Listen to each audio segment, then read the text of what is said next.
Hello दोस्तों, नमस्कार। एक बार फिर शिवाय टेक्निकल क्लासेस में आप सभी का स्वागत है। आज फिर हम एक नए टॉपिक पर चर्चा करेंगे। हमारा जो टॉपिक चल रहा था वो चल रहा था जनरेशन, ट्रांसमिशन और डिस्ट्रीब्यूशन। सभी को पता है, लास्ट क्लास सबने देखी थी, सभी ने देखी थी। हाँ, तो हमारा जनरेशन कंप्लीट हो गया था। क्या कंप्लीट हो गया था? जनरेशन, कि हम इलेक्ट्रिसिटी को कहाँ से जनरेट करते हैं, कैसे जनरेट करते हैं, इसके कितने माध्यम हैं और किस जगह पे हम इसका सेटअप लगाते हैं। ये हमारा कंप्लीट हो गया था। जनरेशन होने के बाद में इलेक्ट्रिसिटी को एक जगह से दूसरी जगह ले जाना होता है। क्या करना होता है? एक जगह से दूसरी जगह ले जाना होता है। वो हम किसके माध्यम से ले जाते हैं? टावरों के माध्यम से। किसके माध्यम से ले जाते हैं?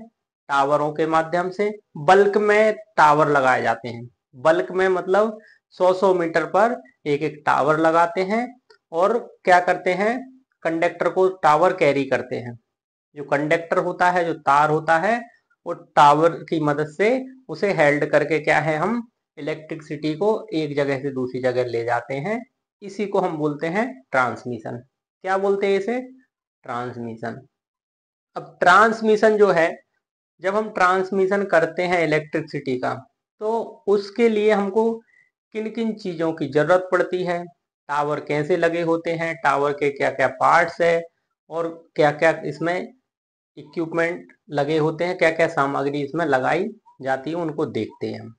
बिल्कुल धैर्यता से समझना। ये वीडियो बहुत इंपॉर्टेंट होने वाली है जो सिविल जेई की तैयारी कर रहे हैं, है ना, या किसी भी इलेक्ट्रिक विभाग की जो तैयारी कर रहे हैं, जेई हो, एजी हो। अक्सर उसमें पूछा जाता है, ट्रांसमिशन जो लाइन होती है उससे पूछा जाता है। ट्रांसमिशन और डिस्ट्रीब्यूशन और सब स्टेशन, इनका बहुत ही महत्वपूर्ण योगदान है जेई के एग्जाम के लिए। तो बिल्कुल धैर्यता से समझें, एक एक चीज को हम बिल्कुल आसानी से समझेंगे डायग्राम की मदद से। सबसे पहले हो गया था हमारा जनरेशन। क्या हो गया था? जनरेशन। तो जनरेशन में क्या है, हमने इलेक्ट्रिसिटी को पैदा तो कर लिया। क्या कर लिया? पैदा कर ली, उत्पन्न कर ली। लेकिन कितनी होती इंडिया में? 11,000 वोल्ट। कितनी होती इंडिया में? 11,000 वोल्ट। लेकिन हमको अगर लॉन्ग डिस्टेंस में ले जाना है तो इसको अपग्रेड करना पड़ता है। क्या करना पड़ता है? अपग्रेड करना पड़ता है, इसको बढ़ाना पड़ता है। तो जब जनरेशन स्टेशन के जस्ट पास में पावर स्टेशन लगाई जाती है। क्या लगाई जाती है? Power station. पावर स्टेशन क्या करता है? इलेक्ट्रिसिटी को अपग्रेड करता है। क्या करता है? अपग्रेड करता है। 11,000 वोल्ट को 33,000 वोल्ट में कन्वर्ट करता है। किसकी मदद से? स्टेप अप ट्रांसफार्मर की मदद से। किसकी मदद से कर रहे हैं इसको? स्टेप अप ट्रांसफार्मर की मदद से स्टेप अप कर रहे हैं। अब हमारा अपग्रेड हो गया इलेक्ट्रिसिटी। पहले 11,000 हमको मिला था, अब 33,000 हो गया। अब हमको इसको एक जगह से दूसरी जगह ले जाना है, तो हम इस प्रकार के टावर लगाते हैं। क्या करते हैं? टावर लगाते हैं जो कि कॉस्ट आयरन से बने होते हैं। किसके बने होते हैं? कॉस्ट आयरन के बने होते हैं। और इनको किस प्रकार लगाते हैं? इनका जो एक टावर का डिस्टेंस होता है वो 300 से 500 मीटर होता है। कितना होता है? 300 से 500 मीटर होता है। उसके बाद में अब हम इसके एक एक पार्ट समझेंगे कि जो ट्रांसमिशन लाइन होती है उसमें जो हमारे यूज होने वाली सामग्री क्या क्या होती है। तो सबसे पहले यहां से देखेंगे, ये जो टावर का नीचे का भाग है, ये दिख रहा है सभी को, इसे हम बोलते हैं टावर बॉडी। क्या बोलते हैं इसे? Tower body. सभी ने टावर देखे होंगे। टावर का जो नीचे का भाग, जहां पे दो क्रॉस आर्म लगे होते हैं, उस भाग को बोलते हैं हम टावर बॉडी। ये क्लियर हो गया। उसके बाद में यहां से लेके यहां तक का जो भाग होता है, इसे हम बोलते हैं केज। क्या बोलते हैं इसे? केज। जो टावर की बॉडी होती है, बॉडी से ऊपर जहां तक क्रॉस आर्म लगे होते हैं, क्या लगे होते हैं? Cross arm. और बीच में सपोर्टिंग के लिए कुछ क्रॉस एंगल लगे होते हैं, उसको हम बोलते हैं केज। क्या बोलते हैं? केज। यहां तक क्लियर हो गया। उसके बाद तीसरे नंबर पर आ जाता हमारा क्रॉस आर्म। ये देखिए, ये इस टाइप के आर्म्स बने होते हैं, हर एक टावर में बने होते हैं, किसी में 4 बने होते हैं, किसी में 6 बने होते हैं, किसी में 3 बने होते हैं। इनको हम बोलते हैं क्रॉस आर्म्स। क्या बोलते हैं? Cross arms. क्रॉस आर्म्स की मदद से हम क्या है, इंसुलेटर को हैंग करते हैं। किसको हैंग करते हैं? इंसुलेटर। ये देखिए यहाँ पे इंसुलेटर हैंग हो रखे हैं दोनों, और इंसुलेटर की मदद से हम कंडक्टर को हैंग करते हैं। क्या करते हैं? कंडक्टर को हैंग करते हैं। ये हमारा क्रॉस आर्म्स हो गया। उसके बाद सबसे ऊपर ये वाला जो भाग होता है, इसे बोलते हैं हम पीक। क्या बोलते हैं इसे? पीक। इस तरह हमारा टावर कंप्लीट हो गया। यहाँ तक किसी को कोई दिक्कत, कोई ऐसी चीज जो टावर में समझ नहीं आई हो? क्लियर हो गया? चलो अब आगे बढ़ते हैं। उसके बाद में आ जाता है फिर हमारा कंडक्टर, कि भाई इसमें हम कंडक्टर जो है वो कौन सा यूज कर रहे हैं। तो ये जो तार है, जो वायर है, वायर को हम क्या बोलते हैं टेक्निकल लैंग्वेज में? कंडक्टर। क्या बोलते हैं? कंडक्टर या चालक। क्या बोलते हैं? कंडक्टर या चालक। ठीक है। तो कंडक्टर हमारे कितने प्रकार के होते हैं? बात आ जाती है कि कंडक्टर इसमें लगा रहे हैं, वहां तक तो ठीक है, लेकिन कौन सा कंडक्टर इसमें यूज करना है और कंडक्टर होते कितने प्रकार के हैं? तो कंडक्टर हमारे 4 प्रकार के होते हैं। कितने प्रकार के होते हैं? 4। एक एक करके समझा देते हैं, सभी ने देखे हैं। पहला होता है हमारा कॉपर कंडक्टर। कौन सा होता है पहला? Copper conductor. दूसरा होता है एल्युमिनियम कंडक्टर। कैसा होता है? Aluminium conductor. एल्युमिनियम के तार सभी ने देखे हैं, जो हमारे लोकल में जो डिस्ट्रीब्यूशन लाइन में जो लगे होते हैं, वो कौन से होते हैं? हमारे एल्युमिनियम कंडक्टर।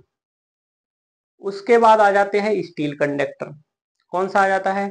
Steel conductor. और एक होता है स्टील कोर्डेड एल्युमिनियम कंडक्टर। मतलब होता है एल्युमिनियम का है, लेकिन उसके ऊपर जो कोडिंग होती है वो किसकी होती है? स्टील की होती है। और इसमें जो हम यूज करते हैं ट्रांसमिशन लाइन में, किसमें? जो ट्रांसमिशन लाइन में यूज करते हैं वो होता हमारा ACSR। कौन सा होता है? ACSR, aluminium conductor steel reinforced. क्या होता है? Aluminium conductor steel reinforce. इस कंडक्टर का हम उपयोग किस में करते हैं? ट्रांसमिशन लाइन में। यहाँ तक क्लियर हो गया सभी को कि कंडक्टर कितने प्रकार के होते हैं? तो 4 प्रकार के होते हैं। ट्रांसमिशन लाइन में कौन सा यूज करते हैं? तो हम ACSR को उपयोग में लेते हैं। ओके, नेक्स्ट देखें। चलो, नेक्स्ट आ जाता हमारा इंसुलेटर। इंसुलेटर मतलब जो कि धारा का क्या होता है? कुचालक होता है। क्या होता है? कुचालक होता है, जिसमें से करंट फ्लो नहीं होती, उसे हम क्या बोलते हैं? इंसुलेटर। अब इंसुलेटर भी हमारे 4 प्रकार के होते हैं। कितने प्रकार के होते हैं? 4 प्रकार के होते हैं। इंसुलेटर जो है हमारे 4 प्रकार के कौन कौन से होते हैं? पहला आ जाता है सस्पेंशन टाइप या डिस्क टाइप। एक ही है, उसके 2 नाम है, सस्पेंशन टाइप या डिस्क टाइप। ये देखिए, ये जो लगा है इसमें क्या है? डिस्क लगी होती है। सभी ने ट्रांसमिशन लाइन देखी है, उसमें जितने भी इंसुलेटर लगे होते हैं झूले के मापिक लगे होते हैं। कैसे लगे होते हैं? झूले के मापिक लगे होते हैं, एक दूसरे से कनेक्ट होते हैं। क्या होते हैं? एक दूसरे से कनेक्ट होते हैं, और एक एक डिस्क बनी होती है। क्या बनी होती है? डिस्क बनी होती है। तो उनको हम क्या है? डिस्क टाइप भी बोलते हैं और सस्पेंशन टाइप भी बोलते हैं। ठीक है। उसके बाद आ जाता है साइकिल टाइप। कौन सा आ जाता है? Cycle type. साइकिल टाइप जो कंडक्टर होते हैं वो हम क्या है? टर्निंग पर लगाते हैं। कहाँ पे लगाते हैं? जैसे हम हमारा ये सीधा हम यहाँ लेके जा रहे हैं, किसको? हमारी लाइन को सीधा लेके जा रहा है, हमने कहीं पे उसको मोड़ना है। क्या करना है? मोड़ना है। तो टर्निंग पे जो इंसुलेटर लगते हैं, क्या है? टर्निंग पे जो इंसुलेटर लगते हैं वो साइकिल टाइप के होते हैं। कौन से होते हैं वो? साइकिल टाइप के। उसके बाद आ जाता है पिन टाइप का। पिन टाइप के जो इंसुलेटर होते हैं वो सपोर्टिंग के लिए लगते हैं। किस लिए लगते हैं? सपोर्टिंग के लिए। आप सभी ने देखा होगा कि टेलीफोन वायर जाता था पहले, तो टेलीफोन वायर जो जाता था तो पोल के ऊपर जो गोल गोल इंसुलेटर लगे होते थे, जिसमें तार को खाली क्या है, सपोर्ट मिलती थी। क्या मिलती थी? सपोर्ट मिलती थी। उनको बोलते हैं हम पिन टाइप इंसुलेटर। और लास्ट है और चौथा है कौन सा? स्टे टाइप या एक टाइप इंसुलेटर। कौन सा? स्टे टाइप या एक टाइप। जो क्या करते हैं, जो हम ग्राउंड करते हैं जिस तार को, क्या करते हैं, जिस तार को हम ग्राउंड करते हैं या जो सपोर्टिंग के लिए जो तार लगाते हैं, कहीं पे कॉर्नर पे हमने पोल लगाया तो एक कंडक्टर पोल को इधर खींचेगा, एक कंडक्टर इधर खींचेगा, तो पोल क्या है, झुक जाएगा। तो उसकी क्रॉसिंग में हम सपोर्टिंग के लिए एक तार, एक वायर लगाते हैं। सभी ने देखा एक सपोर्टिंग वायर लगता है, तो उसके दोनों वायर को क्या है, जॉइंट करते हैं, बीच में एक हम इंसुलेटर लगा देते हैं। क्या लगा देते हैं? इंसुलेटर, जिसमें दो होल होते हैं, उसको ऐसे हम कपल करके और जोड़ देते हैं। ठीक है, तो वो कौन सा इंसुलेटर होता है? वो होता है एग टाइप, अंडे की तरह होता है, या स्टे टाइप। कौन सा होता है? Stay type. इसलिए लगाते हैं ताकि ऊपर से अगर करंट लीक हुआ तो हमारे नीचे नहीं आना चाहिए, इंसुलेटर उसको क्या कर देगा, ब्रेक कर देगा। तो ये हमारे 4 टाइप के इंसुलेटर हो गए। अब देखते हैं डिस्क। अभी बताया था ये डिस्क टाइप बोलते हैं। तो डिस्क इसमें जो लगी है ये सिंगल सिंगल, इनको हम क्या बोलते हैं? डिस्क बोलते हैं। डिस्क से तात्पर्य क्या है? डिस्क से एक पहचान होती है। क्या होती है डिस्क से? एक पहचान होती है कि ये जो ट्रांसमिशन लाइन जा रही है ये कितने वोल्ट की है, 11,000 वोल्ट की है, 33,000 वोल्ट की है, या 1,32,000 वोल्ट की है। कैसे? एक डिस्क जो होती है वो 11,000 वोल्ट के बराबर होती है। कितनी होती है एक डिस्क? जो हम एक डिस्क इसमें यूज कर रहे हैं वो कितनी होती है? 11,000 वोल्ट के बराबर। अगर कहीं पे 3 डिस्क लगी है, किसी ट्रांसमिशन लाइन के सस्पेंशन में 3 डिस्क वाला इंसुलेटर लगा है, तो समझ लेना कि यहाँ से 33,000 वोल्ट इलेक्ट्रिसिटी गुजर रही है। अगर वहां पे जो है इससे अधिक लगी है, 11-12 लगी है या 13 लगी है, तो समझ लेना कि यहाँ से 1,32,000 वोल्ट इलेक्ट्रिसिटी गुजर रही है। तो एक डिस्क बराबर कितना होता है हमारा? 11,000 वोल्ट। क्लियर हो गया सभी को? अब देखते हैं नेक्स्ट। इसमें एक सभी ने देखा होगा कि जो हमारे ट्रांसमिशन लाइन जाती है तो इंसुलेटर के जस्ट नीचे जो हमारा कंडक्टर होता है उसके चारों ओर इस तरह की एक रिंग लगी होती है। देखा है सभी ने? हाँ देखा होगा, लेकिन किसी किसी ने गौर से नहीं देखा होगा, ध्यान नहीं दिया होगा। जो कंडक्टर है उसके चारों ओर एक रिंग लगी होती है। क्या लगी होती है? रिंग। उस रिंग को बोलते हैं हम एंटी कोरोना रिंग। क्या बोलते हैं? Anti corona ring. ये एंटी कोरोना रिंग किस लिए लगाई जाती है ये पता होना चाहिए हम लोगों को। एंटी कोरोना रिंग इसलिए लगाई जाती है कि जब हमारे कंडक्टर में अधिक वोल्टेज का प्रवाह किया जाता है, 11,000, 33,000 या 1,32,000, तो कंडक्टर क्या होता है? हीट होता है। कंडक्टर क्या होता है? हीट होता है। और जब कंडक्टर हीट होता है तो कंडक्टर की जो गर्माइश है वो इसमें आती है। किस में आती है? रिंग में आती है। और रिंग के चारों ओर जब वो हीट घूमता है, जो गर्माइश चारों ओर घूमती है, तो बाहरी वातावरण, बाहरी एटमॉस्फेयर के कारण, बाहरी एटमॉस्फेयर क्या है? ठंडा होता है, तो वो इस रिंग की मदद से उस हीट को क्या है? कम कर देता है। क्या कर देता है? कम कर देता है। इसलिए एंटी कोरोना रिंग लगाई जाती है कि हमारे कंडक्टर क्या है? हीट ना हो, गर्म ना हो। क्लियर हो गया? एंटी कोरोना रिंग क्या है, इसे किस लिए लगाई जाती है, सभी को समझ आ गया? चलो, उसके बाद आ जाता है स्पेसर। क्या आ जाता है? स्पेसर। आप सभी ने देखा होगा कि किसी किसी लाइन में 2 तार एक साथ जाते हैं। कितने तार एक साथ जाते हैं? देखा होगा ऐसे 2 तार जाते हैं, तो दोनों तारों के बीच में इस तरह लगा होता है ताकि दोनों तार आपस में टच ना हो। क्या है? दोनों तार आपस में टच ना हो।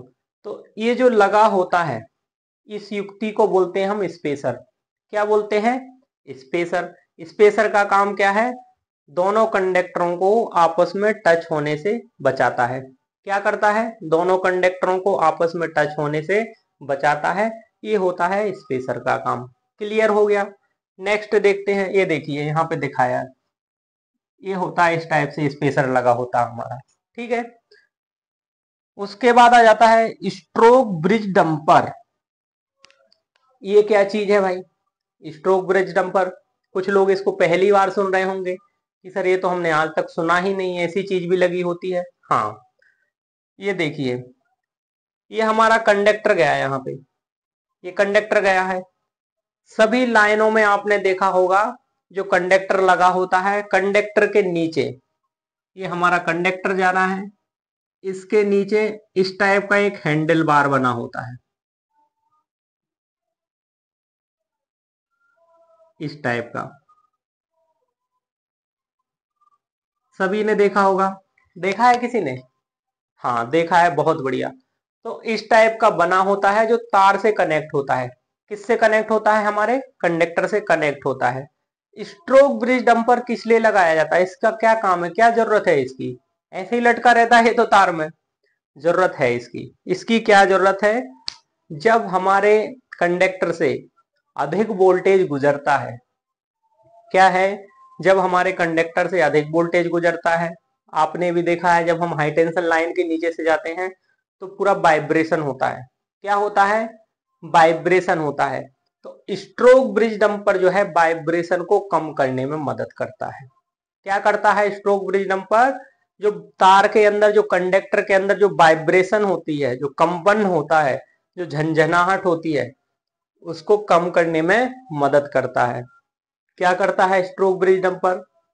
आपसे पूछ लिया जाए कि भाई ट्रांसमिशन लाइन में स्ट्रोक ब्रिज डंपर लगाया जाता है, क्यों लगाया जाता है? तो स्ट्रोक ब्रिज डंपर क्या करता है? कंडक्टर की वाइब्रेशन को कम करता है, झंझनाहट को कम करता है। क्या करता है? उसकी झंझनाहट को कम करने में मदद करता है, इसलिए स्ट्रोक ब्रिज डंपर लगाया जाता है। क्लियर हो गया? अब आ जाता है हमारा एरियल मार्कल बॉल। ये कौन सी नई चीज आ गई? ये भी पहली बार सुन रहे होंगे कि ट्रांसमिशन लाइन में एरियल मार्कर बॉल की क्या जरूरत है, ये कौन सी युक्ति है, ये कहाँ लगाई जाती है, इसका क्या काम है? तो आप सभी ने देखी है, लेकिन आपको पता नहीं है कि ये है क्या चीज। ठीक है। एरियल मार्कर बॉल क्या है? एक इंडिकेशन होता है। क्या होता है? एक इंडिकेशन। जहां से ट्रांसमिशन लाइन गुजरी होती है उसके नियरेस्ट अगर कहीं पे नजदीक में एयरपोर्ट है, क्या है, नजदीक में एयरपोर्ट है, हवाई अड्डा है, तो वहां पे क्या है, कंडक्टर के ऊपर एक बॉल लगा दी जाती है रेड कलर की। क्या कर दी जाती है? कंडक्टर के ऊपर एक बॉल लगा दी जाती है रेड कलर की, थोड़ी थोड़ी दूरी पर। ठीक है। वो रेड कलर की बॉल इंडिकेट करती है ऊपर जो फ्लाइट जा रहा है उसके चालक को कि भाई यहाँ नीचे हाई टेंशन लाइन है। क्या है? नीचे हाई टेंशन लाइन है, यहाँ पे प्लेन को अधिक नीचे नहीं करना है। क्या दर्शाती है? कि यहाँ पे हाई टेंशन लाइन है, यहाँ पे प्लेन को नीचे नहीं करना है, थोड़ी ऊंचाई से ही लेकर जाइए। तो ये क्या है? एक इंडिकेशन होता है जो कि आपको कोई दुविधा ना हो, कोई हादसा ना हो, इसलिए लगाई जाती है। क्या? Aerial marker ball. क्लियर हो गया? अब बढ़ते हैं हम, इसके कुछ और चीजें हैं इसके अंदर। तो 12वें नंबर पे आ जाता हमारा स्पेन। ये क्वेश्चन पूछा जाता है कि स्पेन क्या है। क्या पूछा जाता है? कि स्पेन क्या है। तो स्पेन क्या होता है? ये जो दो दो पोल होते हैं हमारे, ये देखिए, दो टावर है या दो पोल है। क्या है? दो टावर है या दो पोल है, उनके बीच का जो डिस्टेंस होता है उसे हम स्पेन बोलते हैं। किसे बोलते हैं स्पेन? दो पोल हैं, दोनों पोलों के बीच की जो दूरी होती है, जो डिस्टेंस होता है, 300 मीटर, 100 मीटर, 50 मीटर, उस डिस्टेंस को बोलते हैं हम स्पेन। क्या बोलते हैं? स्पेन। क्लियर हो गया सभी को? आगे बढ़े। ओके। उसके बाद नेक्स्ट आ जाता हमारा सेग। क्या आ जाता है, सेग। सेग क्या है, तो जो हमारा कंडक्टर होता है, ये देखिए ये कंडक्टर है, ये कंडक्टर यहाँ पे झुकाव में है, सभी को दिख रहा है। कंडक्टर एकदम स्ट्रेट तो नहीं हो सकता, इसका टेंशन इतना ज्यादा नहीं हो सकता कि एकदम सीधा रहे। इतना टेंशन बढ़ा देंगे तो ये टूट जाएगा। क्या होगा, ये टूट जाएगा। इसलिए क्या है, इसमें थोड़ा सा झुकाव होता है। क्या होता है, झुकाव। यहाँ पे इसकी एक्चुअल हाइट तो ये है, ये देखिए इतना होना चाहिए, लेकिन ये क्या है, इससे थोड़ा सा झुका हुआ है। तो इसका जो स्लोप होता है, जो टेंशन से जो स्लोप होता है, उसी को हम सैग बोलते हैं। क्या बोलते हैं, सैग। जो कंडक्टर का जो झुकाव होता है, कंडक्टर का जो स्लोप बनता है, उसको हम क्या बोलते हैं, सैग। क्या बोलते हैं, सैग। उसके बाद आ जाता है ग्राउंड क्लियरेंस, कि भाई हाई टेंशन लाइन में ग्राउंड क्लियरेंस क्या होता है। तो ग्राउंड क्लियरेंस क्या है, जो तार का झुकाव होता है।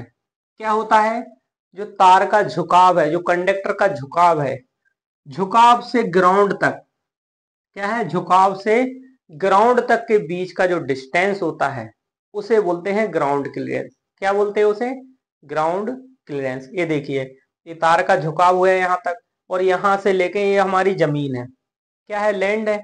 जमीन तक के बीच का जो डिस्टेंस होता है उसे बोलते हैं हम ग्राउंड क्लियरेंस। क्लियर हो गया सभी को। चलो नेक्स्ट देखते हैं हम, लास्ट 15 नंबर, अर्थिंग वायर सबसे ऊपर है।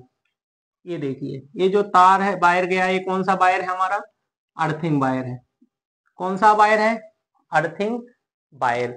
अर्थिंग वायर को हम बोलते हैं OPGW। क्या बोलते हैं इसे, OPGW। ये बहुत ही काम की चीज है, ऑप्टिकल ग्राउंड वायर बोलते हैं इसे। क्या बोलते हैं, ऑप्टिकल ग्राउंड वायर। ये कौन सी नई चीज आ गई, हमने तो खाली बस इसे अर्थ करने के लिए लगाया जाता, सबको यही पता था कि हम क्या है, टावर की बॉडी को अर्थ करते हैं। ठीक है, नहीं, इसको इसलिए लगाया जाता है, इस टाइप के वायर को, अर्थिंग वायर को OPGW, ऑप्टिकल ग्राउंड वायर, ताकि इसके अंदर जो है कम्युनिकेशन भी हो सके। क्या हो सके, कम्युनिकेशन भी हो सके। ऑप्टिकल ग्राउंड वायर के अंदर हमारे टेलीफोन का तार भी जाता है। क्या जाता है, टेलीफोन का तार भी जाता है, जिससे क्या है, कम्युनिकेशन में भी मदद होती है। क्या होती है, कम्युनिकेशन में भी मदद होती है। या दूसरा ऐसे बोल सकते हैं, PLCC, power line carrier communication. क्या बोलते हैं, power line carrier communication, carrier communication. ठीक है, ये क्या है, एक सब स्टेशन से दूसरे सब स्टेशन में अगर बात करना है तो इसी की मदद से बात होती है। किसकी मदद से बात होती है, ये जो हमारा अर्थिंग वायर गया है, ये क्या है, ऑप्टिकल ग्राउंड वायर है। इसमें टेलीफोन का भी तार जाता है, जिसकी मदद से क्या है, एक सब स्टेशन से दूसरे सब स्टेशन में हम आसानी से कम्युनिकेशन थ्रू कर सकते हैं। यहाँ तक सभी को क्लियर हो गया। ये थोड़ा सा आपको लग रहा होगा कि ज्यादा कंजेस्टेड हो गया है, लेकिन ये बहुत ही आसान है ना। ये हमने पहले देखे थे, टावर बने हैं दोनों, उसके बाद में इंसुलेटर लगे हैं। तो जो हमारे यहाँ से जनरेशन से जो निकल रहा है कंडक्टर, वही कंडक्टर यहाँ से निकला, यहाँ आ गया, फिर दूसरा हमारे इसमें चला गया, यहाँ से जो निकला दूसरा इसमें चला गया, फिर इससे निकल के इसमें चला गया। इस टाइप से इसका क्या है, एक जगह से दूसरी जगह ट्रांसमिट किया गया है। क्या किया गया है, ट्रांसमिट। अब आ जाता है कि ट्रांसमिशन जो है हमारे कितने प्रकार के होते हैं, जो ट्रांसमिशन लाइन है वो कितने प्रकार की होती है। तो ट्रांसमिशन लाइन हमारी दो प्रकार की होती है। कितने प्रकार की होती है, दो प्रकार की। पहली होती है शॉर्ट ट्रांसमिशन। कौन सी होती है, शॉर्ट ट्रांसमिशन, जो 10 किलोमीटर के अंदर होती है। 10 किलोमीटर के अंदर जो होती है वो होती है शॉर्ट ट्रांसमीटर। जो 10 किलोमीटर से अधिक होती है, 10 किलोमीटर एंड अबव, वो कौन सी होती है, लॉन्ग ट्रांसमिशन लाइन। कौन सी होती है, लॉन्ग ट्रांसमिशन लाइन। तो इस प्रकार जो है हम इलेक्ट्रिसिटी का ट्रांसमिशन करते हैं इन सब इक्विपमेंटों की मदद से। ये सब इसमें लगे होते हैं। किसमें? ट्रांसमिशन लाइन में कंडक्टर भी लगा होता है, इंसुलेटर भी लगा होता है, एरियल वाल भी लगी होती है, ब्रिज डंपर भी लगा होता है, एंटी कोरिना रिंग भी लगी होती है, और हमारे केज आर्म्स और जो है हमारा अर्थिंग वायर भी लगा होता है। इन्हीं की मदद से हम क्या करते हैं? करंट को, इलेक्ट्रिसिटी को एक जगह से दूसरी जगह तक ले जाते हैं। ये होता हमारा ट्रांसमिशन। अब इसमें कुछ सेफ्टी डिवाइस भी लगी जाती है, ठीक है, उनको हम देखेंगे अगली क्लास में। आज की क्लास को हम यहीं ब्रेक करते हैं, मिलते हैं अगली क्लास में किसी नए टॉपिक को लेकर। तब तक के लिए बाय, टेक केयर। एक बार फिर ध्यान रखें, ये क्लास बहुत इम्पोर्टेंट है। सिविल में जो भी जेई की तैयारी कर रहा है, जिसको जेई का एग्जाम देना है, इसको बहुत बारीकी से समझने की कोशिश करें ताकि उनको सफलता मिल सके। Okay bye, take.